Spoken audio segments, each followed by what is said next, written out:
America needs to hear from the UK and its other very strong allies. It needs to hear that perspective, especially, I think, from our European allies, because when I was in Ukraine, it just became so much more real to me that the battle could spill out into the rest of Europe.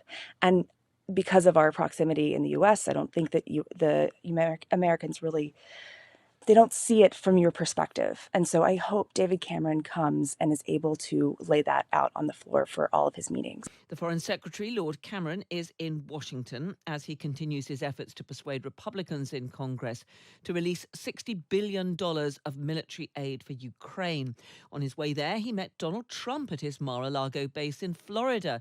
But he gave few details of their talks, which he described as private. He's failed to get a meeting with Mike Johnson, Speaker of the House of Representatives, and a Trump ally who is a key figure in blocking a vote on the issue. Well, at a news conference with the US Secretary of State Antony Blinken, Lord Cameron stressed he was not interfering in US politics on the issue. I come here with no intention to lecture anybody or tell anybody what to do or get in the way of the process of politics and other things in the United States. I just come here as a great friend and believer in this country, and a believer that it's profoundly in your interest and your security and your future and the future of all your partners to release this money and let it through. And I'm looking forward to meetings I'm going to be having in Congress later today. And above all, we know what's right for us. We know that it is right to stop Putin's aggression. We know it's right for our own militaries and our own production bases to ramp up production, not just for Ukraine, but for our own stocks. And as Tony said, so many of the jobs created will be jobs created here in the United States, and indeed, when we're dealing with our own weapon systems, jobs in the UK. Well, the Foreign Secretary was also pressed on whether the UK would suspend arms sales to Israel after the attack on an aid convoy in which 7 people were killed. The latest assessment leaves our position on export licences unchanged. This is consistent with the advice that I and other ministers have received, and as ever, we will keep the position under review. Let me be clear, though, we continue to have grave concerns around the humanitarian access issue in Gaza, both for the period that was assessed and subsequently. We've seen a welcome increase in trucks with, as Tony said, perhaps as many as 400 going in yesterday, the highest since October the 7th, and of course public commitments from Israel to flood Gaza with aid. These now need to be turned into reality. Well, let's speak to the former Foreign Secretary, Lord Owen. Good evening, Lord Owen. Good evening. Good to have you with us. Let me ask you first of all about what we heard from David Cameron there, that the assessment on whether the UK should be supplying arms to Israel has not changed at the moment. Thus, the UK is going to continue doing so, despite some pressure to stop doing that, to stop sending arms to Israel. What do you make of what he had to say there? I think that is obviously the facts. I mean, is there a legal reason why we should stop it? And all he's saying is, as yet, no. And I think you've got to be guided by rules on this. Arms sales to friendly countries can't be just disrupted on a mere whim and a political convenience.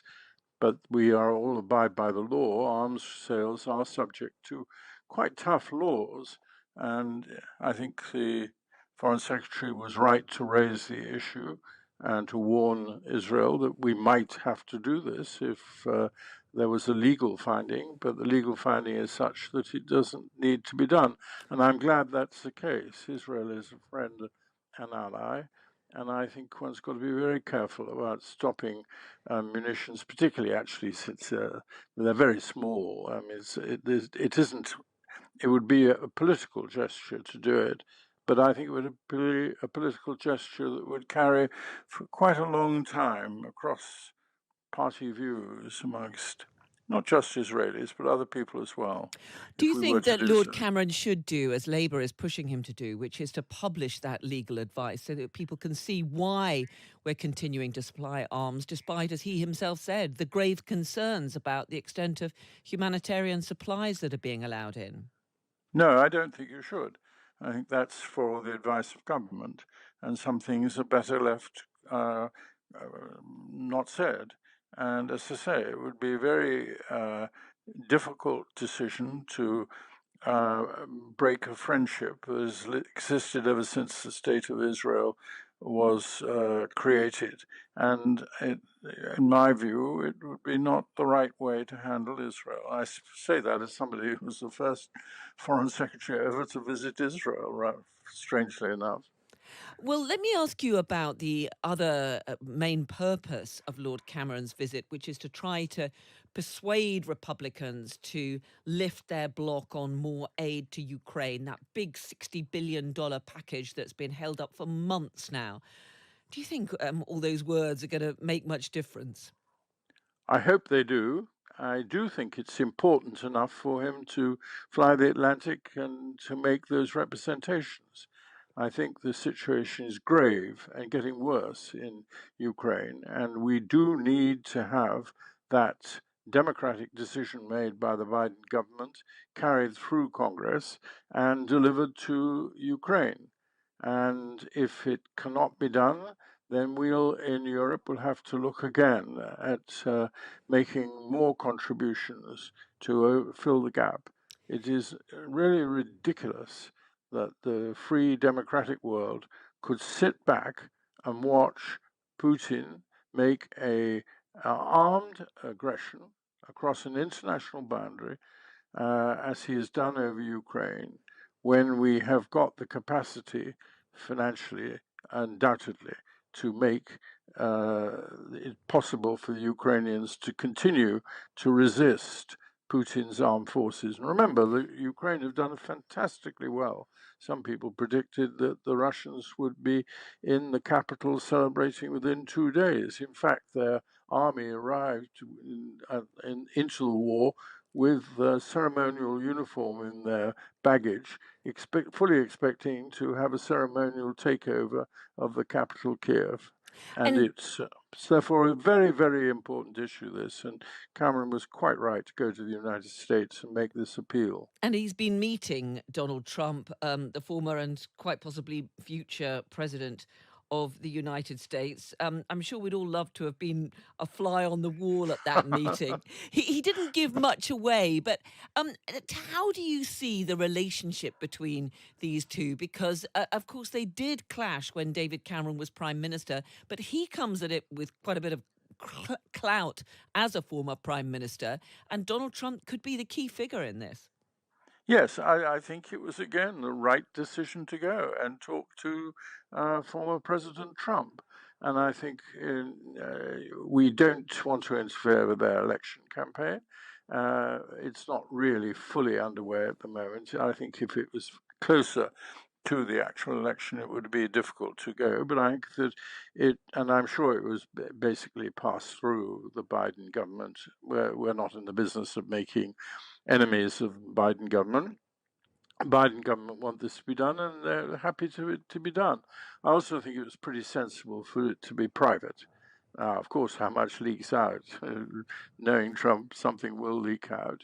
But he has to square people in his party and with his supported element within the party before it can be done, because it's been held up by an individual who has got the right to not put issues before the Congressional committee. Yeah. And he has to obviously protect him and probably take the flak himself and say, I've listened to the case.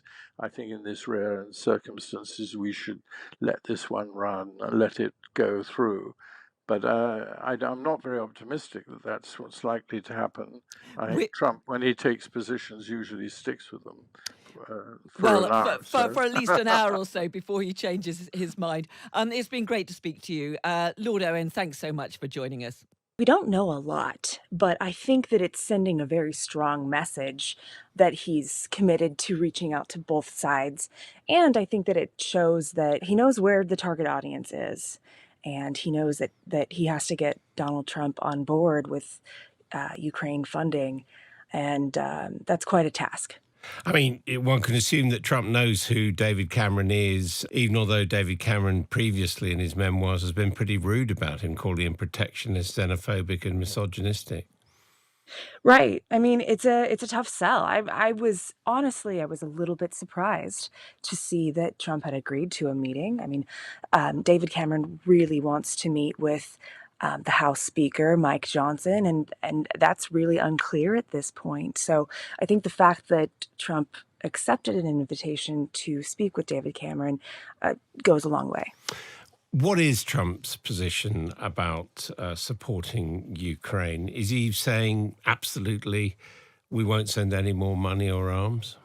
No, it's very murky what about his position on Ukraine. He certainly leans away from wanting to support continued funding. He has been behind, calling Republican congressmen behind the scenes, trying to break up this $60 billion bill that would provide $60 billion for Ukraine. So he has been, he's all over the map, really. But I think we should just watch for the narratives that come out of this meeting. I think this could be a really critical point that we see a breakthrough in Donald Trump's position on Ukraine. Because a lot of people in Europe agree with David Cameron that this is existential, basically that if Russia were to prevail in its attack on Ukraine, it would be the beginning of World War III. Mm-hmm. Do Americans see it that way? I just went to Ukraine last month. I spent 3 weeks embedded with the military there, and I did it because there's such a reduction in media coverage of what's happening in Ukraine. And I think that does affect the American public if they're not seeing it as regularly as they were when there was a lot of support. The sentiment kind of fades. But you talk to everyday Americans, and I think everyone leans towards supporting Ukraine, the majority of people, but there's just a lowering interest in it, especially since the conflict in the Middle East erupted. Now, what about the other meetings that David Cameron's going to have? He's, we understand, going to see the House Speaker, Mike Johnson. What is the chance of swinging the Republicans, enough Republicans, to support the aid package for Ukraine? I think we have to see whether or not Mike Johnson actually accepts that invitation to speak. I know that that's kind of the main point driving Lord Cameron here, but I'm not sure that he has actually accepted that invitation. I think that he can be effective if he does go and speak to Mike Johnson. I think it's interesting, though, that he's going before any scheduled meeting with the House Speaker. He's actually going to meet with, Antony Blinken, his counterpart in the U.S. first thing tomorrow morning. He's going to meet with the National Security Advisor, Jake Sullivan, and then the Senate Republican leader, Mitch McConnell. All of those people are pro Ukraine funding, and so he's going to take all of those meetings and then hopefully bring that together to pitch to Mike Johnson that he needs to allow the House to vote on this bill. In the meeting with the Secretary of State, Antony Blinken, likely, do you think that the Middle East and Israel will predominate, because they pretty much agree on Ukraine, don't they?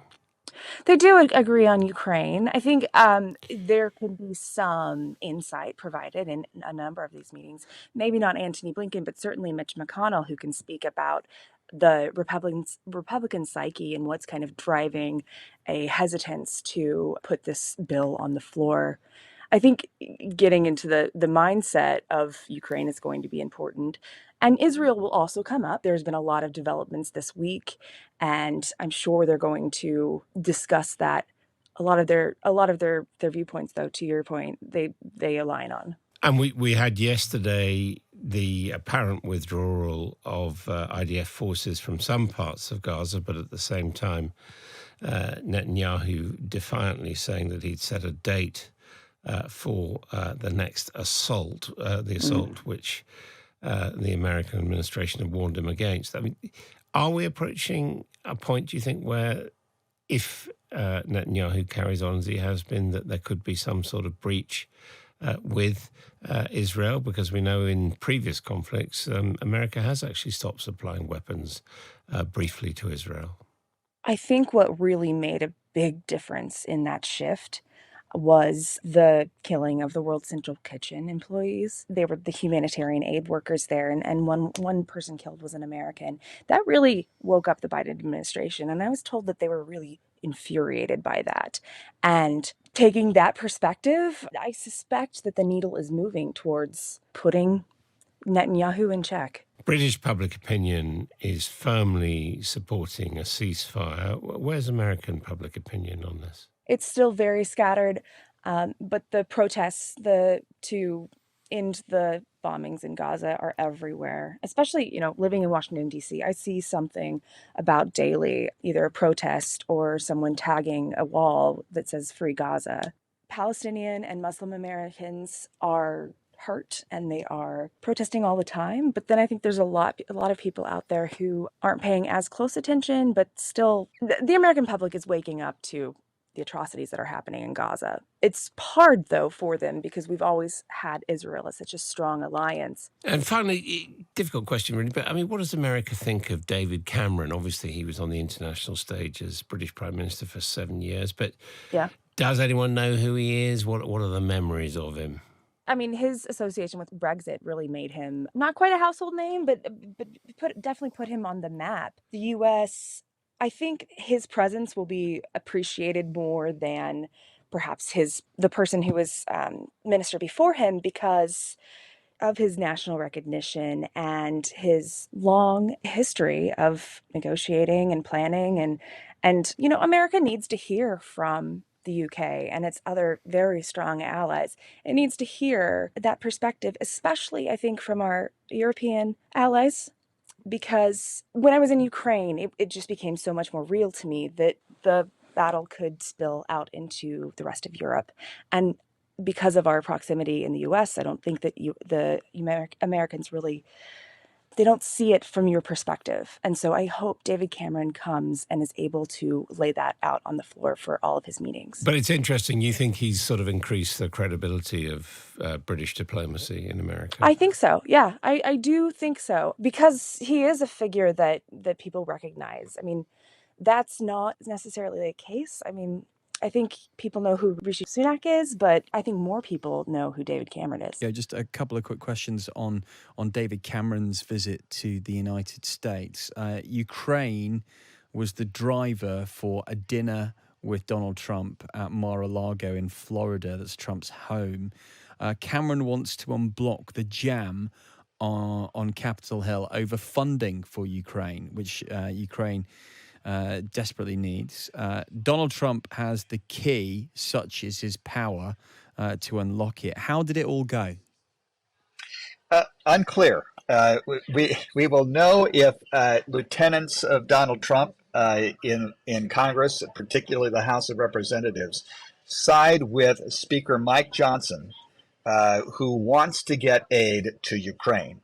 The problem is that under the rules that the Republican Party have set up for that chamber of the U.S. Congress, all it takes is for one person to issue a request to vacate the chair, and all of a sudden you have a vote to see if they want to get rid of the speaker.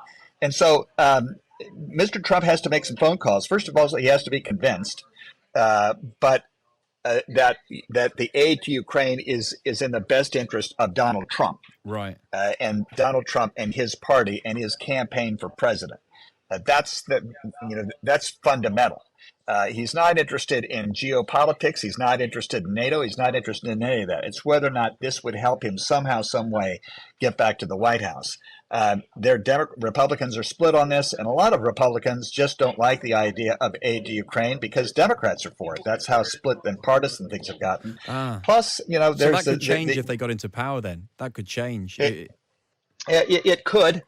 Because one of the talking points they have used is, listen, why are we spending all this money on Ukraine and defending the border that Ukraine has with Russia when you're not spending it on defending America's border, which is a sieve, and you have hundreds of thousands of people pouring over from Mexico. And actually, they're not from Mexico; they're going through Mexico. But that's the point. Is that, and so it's the more Joe Biden and the Democrats argue for aid for Ukraine, the more it drives a wedge within the Republican Party, because a lot of them just don't think it's worth American money, especially when you've got other things at home. Remember, Donald Trump is all about make America first. He's not a foreign policy guy. and a lot of his followers essentially are the same. They're isolationists, and they don't see America's best interest in funding Ukrainian wars. Yeah, yeah. And the headlines, of course, are about the awkwardness as well of the visit, giving David Cameron's choice of words for the former president in the last few years. In his memoirs in 2019, Lord Cameron said that he found it depressing that Mr. Trump could win an election, that it was due to his protectionist, xenophobic and misogynistic interventions. Trump remembers these things, and he remembers a lot of things, doesn't he, Conan? He certainly does. He's got a long memory. Yeah. Conan, thanks. But I will say this. Yeah. He loves it when people grovel afterwards. Yeah. So maybe it went better than we thought. Conan, thanks so much for chatting to us tonight, and always great to get the pleasure's all mine. Always great to get your insight. Conan Nolan, the political correspondent for NBC, ironing it all out for us. Elsewhere, in a potentially embarrassing development, actually, it emerged that a crucial meeting that Lord Cameron said he was going to have with Mike Johnson, he's the Republican Speaker of the House of Representatives, has not actually yet taken place. And Conan, they're talking about his generals, Trump ordering his generals into line. And it may have been that, Mike Johnson was speaking to Trump and saying, well, actually, move on Ukraine. But before traveling, David Cameron made a social media video saying that he'd be meeting Mr. Johnson to persuade him to advance the vote on military assistance to Ukraine. So we don't know why that hasn't taken place, or if it is about to and it's just been delayed, and how much Trump is involved in that. And this morning, we're joined by the Sunday Times columnist Dominic Lawson and the former Labour and then Independent MP Dame Louise Ellman. Lots to talk about. We're going to examine the Foreign Secretary David Cameron's trip to Donald Trump's Mar-a-Lago complex and then on to Washington, D.C. Can he move the former and perhaps future president to support Ukraine? David Cameron is also going to meet his American counterpart, Anthony Blinken, today. What can they do about Gaza?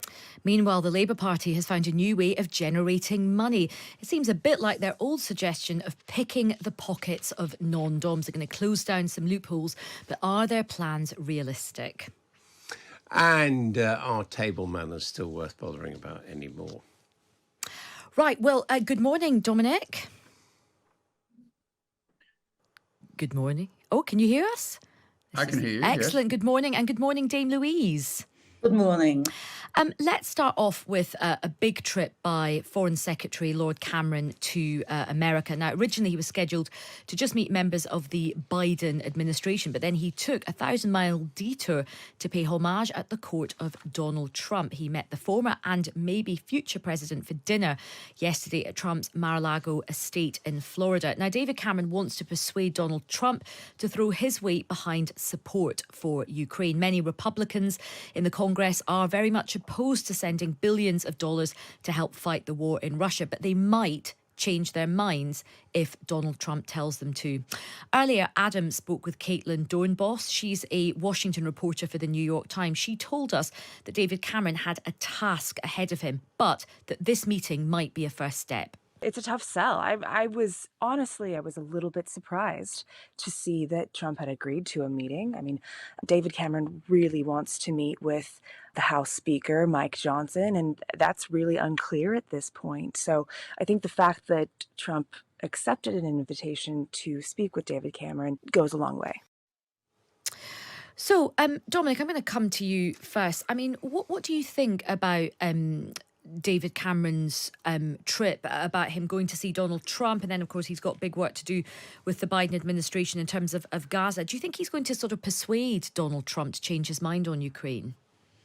No, and I don't think anyone that you have spoken to would say that there's the slightest chance. Although, of course, Trump is extraordinarily, meteoric. So he can say three different things before breakfast. But the fact is that he has a political view, which is he wants to do as much damage, obviously, to Biden as possible. And that basically involves a complete using the Republican forces in the House to stop him doing whatever he wants. And it's intensely transactional. And the idea that David Cameron would get him to change his mind is strictly for the birds. And I don't know whether you've referred to this earlier, but you might remember that a couple of months ago, he wrote a piece for The Hill, which was the Congressional newspaper record, where he basically said to Republicans, if you don't do this, you're really like the appeasers of Hitler. And I thought, it was staggering that he thought that upbraiding him in this way, Lord Cameron of Chipping Norton upbraiding him in this way, would have anything other than a possibly negative effect, just as when he brought Obama over here during the Brexit campaign and got Obama to lecture us on what we should do in the referendum. If anything, it had a negative effect. And I'm rather surprised that he thought that it would have any other effect. But I mean, I don't want to be cynical, but I think Cameron has a very short time in this office. He's setting his own legacy. He's running his own campaign to establish his own legacy. And this is what it's about, in my view. And joining me now, following Lord Cameron's visit to the United States, is Caitlin Doornbos, who is the Washington reporter for the New York Post. Thank you for joining us. Yes, of course. What sort of impact, if any, on America has this visit by Lord Cameron had?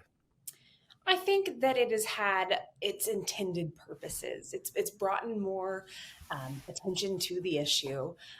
I'm not sure he could have ever really affected that much change within the Republican Party to get this swift movement of aid through that I'm sure that he so wanted.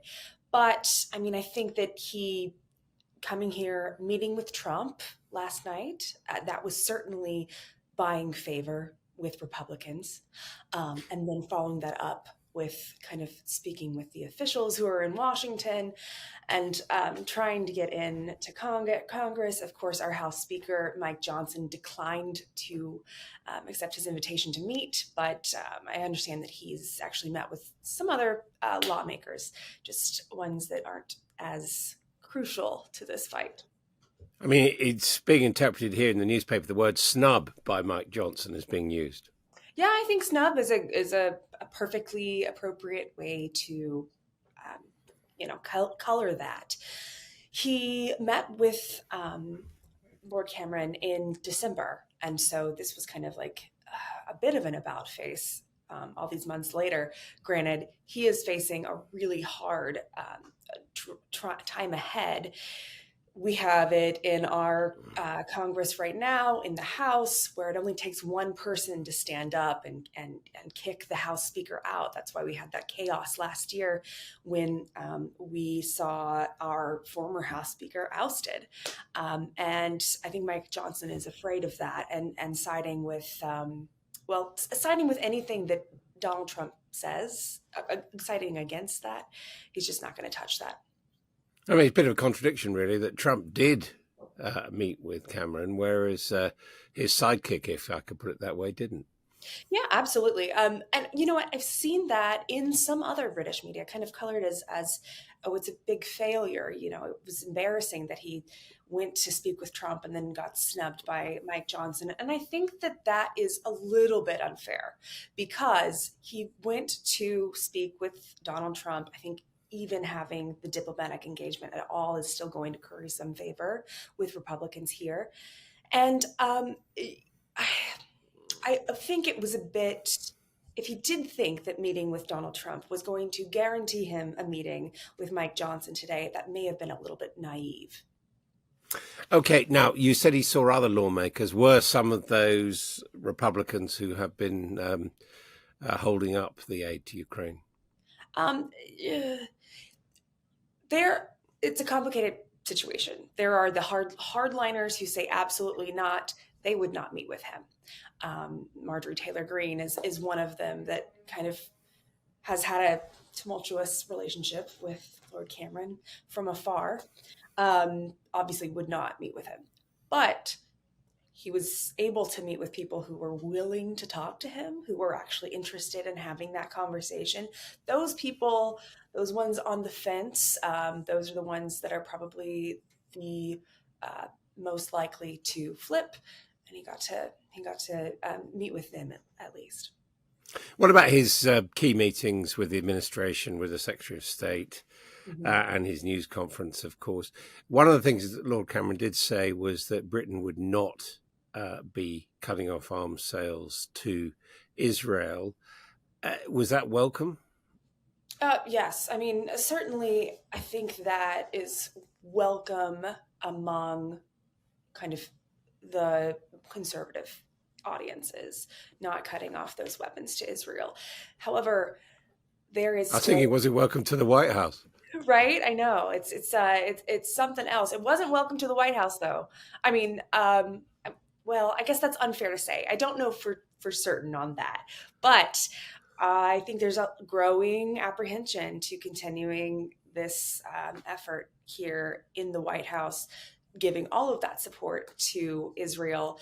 But still, the U.S. is not going to back down, and we're still giving weapons and aid to Israel, and certainly would with this package that would also provide funding for Ukraine. There's still some funding in that bill that would provide some weapons for Israel as well. So the UK is not alone in that. And the central focus for Lord Cameron was aid to Ukraine. What did we learn about that? We're largely in the same place that we were before his visit. I mean, I think having international officials come to DC and speak with our leaders, that at least shows some of that importance. And the UK is a valued partner. I mean, the US looks to the UK for a lot of when it develops its foreign policy plans. And I think that it was, I don't know if it was as instrumental as you know, I think he had some really high goals with this meeting, but I think that hopefully it made somewhat of a difference. In the White House, of course, everyone is delighted to hear from him and was, I think, grateful that he made the trip because they're fighting the same battle. Is there any more on his agenda now in the United States? Not that I'm aware of. He's kind of wrapping up his trip. He met with Secretary Blinken and our national security advisor today, Jake Sullivan, and then again those lawmakers. And you know, he's got to get back to his job there in London. Now, just finally, there's been some comment here that he went to see Donald Trump and that maybe that was a breach of protocol, which might upset the Biden White House. On the other hand, as Lord Cameron said at his press conferences, happened many times before, meetings between people in government in the UK and people in the opposition, as we would say, in the United States. So has that ruffled any feathers? You know, I would be shocked if he didn't run it by the White House before he went. You know, apparently he didn't. We're told he didn't. See that? Then I'll take that at face value. But you know, it is. He did the same thing in 2012 with Mitt Romney when Mitt Romney was the opposition candidate running against Barack Obama.